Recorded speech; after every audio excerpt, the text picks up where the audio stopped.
Hey guys, who's here? Hey everyone, how are you? Where do you think we are? Rails for Trails. This is one of the Rails for Trails places here. And it's a swamp on both sides.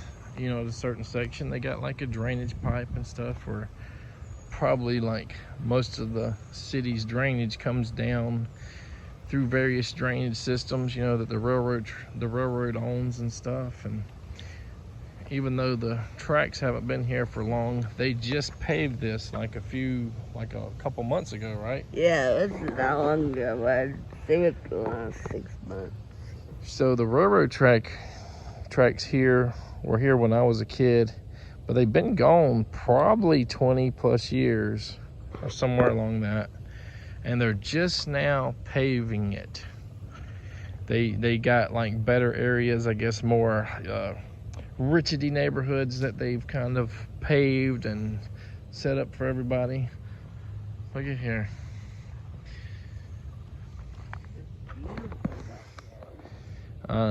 Maybe when it's cooler weather, we'll throw some worms in there and see if we can catch some brim or something, or maybe catfish or something.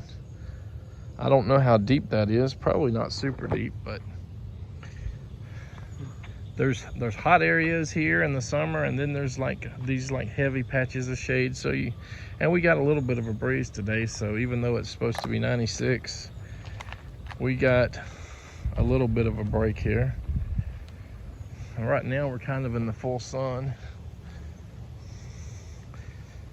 And it looks like they probably mow a little area here on each side, you know, just probably people are scared of snakes and stuff, like, you know, on the high grass, so they can, you know, just walk and have their little baby strollers and stuff here and not have to worry about a snake or something. Of course, if an alligator comes out to get you, ain't nothing you're gonna do about it here, especially if it's a big one. Yeah.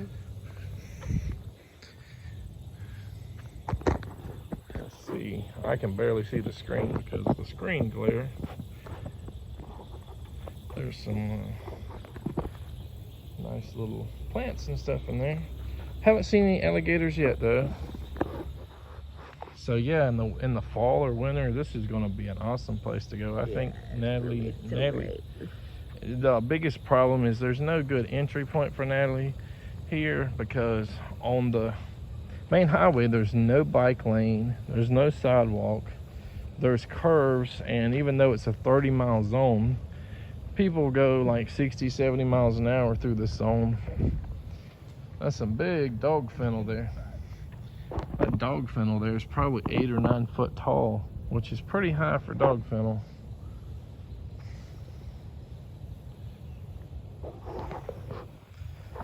Yeah. I just can't believe this back here.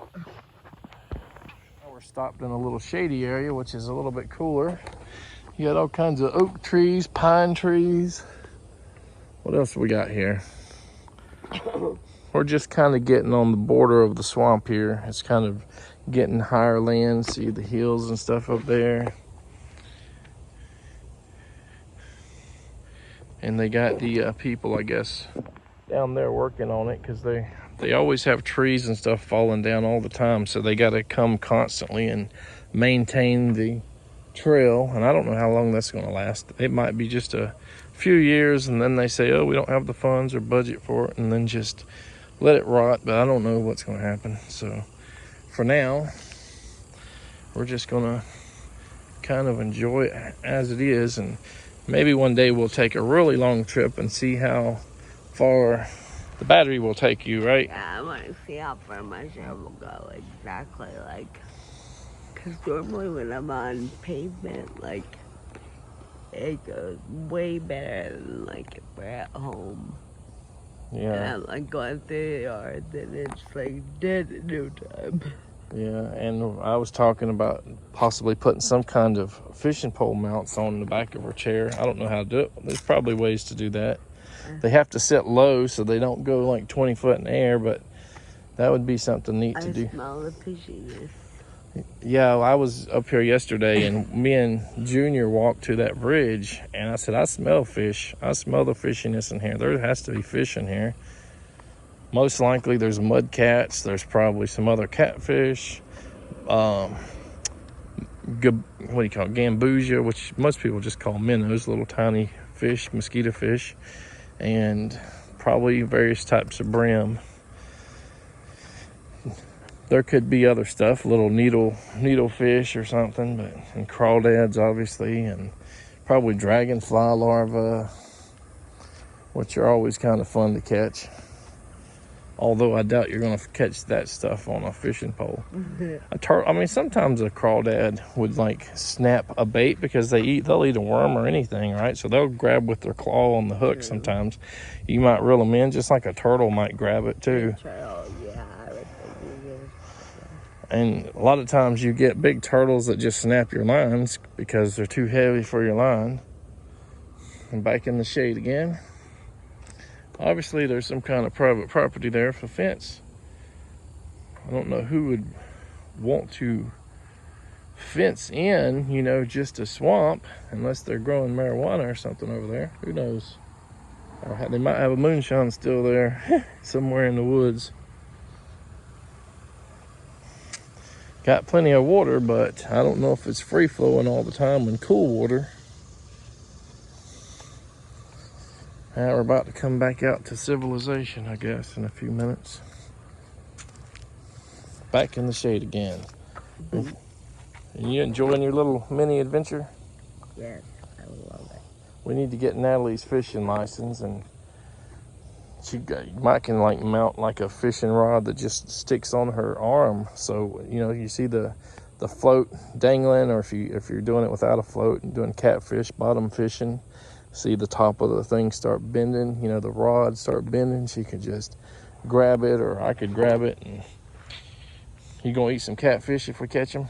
Yep, I love catfish. They are nasty. They're Florida catfish taste like mud. I don't even like brim. I just throw them back. And if we catch bass, we'd probably just throw them back too. So